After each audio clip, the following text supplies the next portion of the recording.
Hey, Steve Gamache here for Chef Knives to Go with another quick look product review. And what we have this time is the Tanaka Origami or Blue number 2 Sekiso Nakiri 165mm knife. This line of knives has been on the site about as long as any of them, so it's got some longevity with Chef Knives to Go. It's a great line of knives. It's got some handcrafted character, nice performance, just a good balance of price and performance, and just old school blacksmith characteristics to it. So it's a really cool line of knives.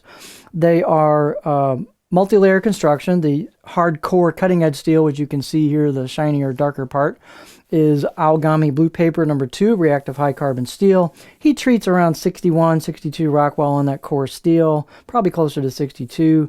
The cladding is a multi-layered Damascus soft iron cladding, so this is a completely reactive blade. There's no stainless or semi-stainless on it at all. But as you use it, it'll patina and get a nice kind of characteristic depending on the kind of things you cut, what the coloring is. The weight and dimensions will be vary a little bit from knife to knife. This particular one is 150 grams or 5.3 ounces.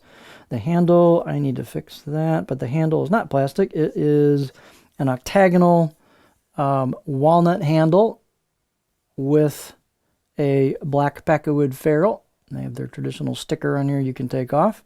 Got a nice glue up job between there where the tang goes into the handle, so nicely done there. Get my camera to focus here. Nice fit and finish on the handle all the way around. Handle's fairly light, so that brings the balance point a little further forward, which you want.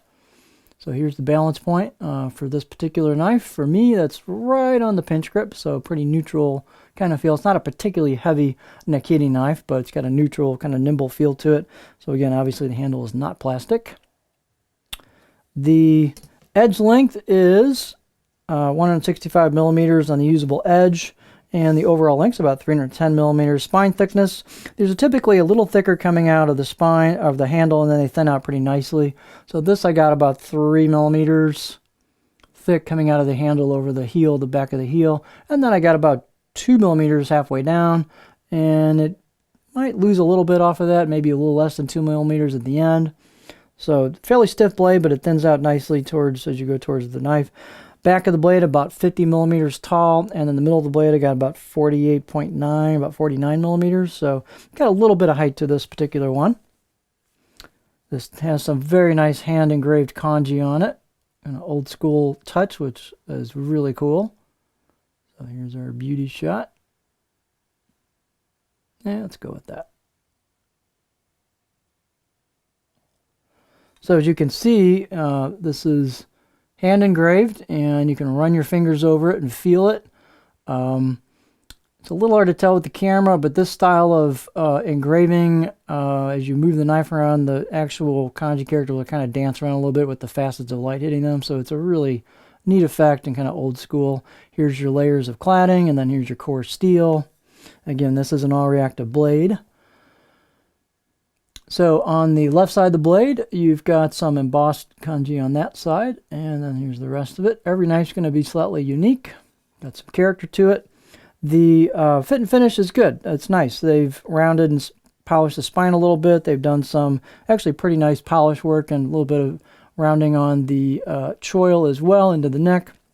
Out of the box edge. This one had these usually have a pretty good edge on them, as the site mentions. This one had a pretty good burr on the edge. So I'm going to give it a 4 out of 10 because it really just had a big old burr on there. You could feel it. I started stropping it and to take that burr off. And once I got it stropped, you know, it's a 7 out of 10. Just take that burr off there. So again, check your knife. But this particular one did have a burr on it. Normally they come sharper than that. Let's see. I did the balance point already. So let's look at the cutting board. All right.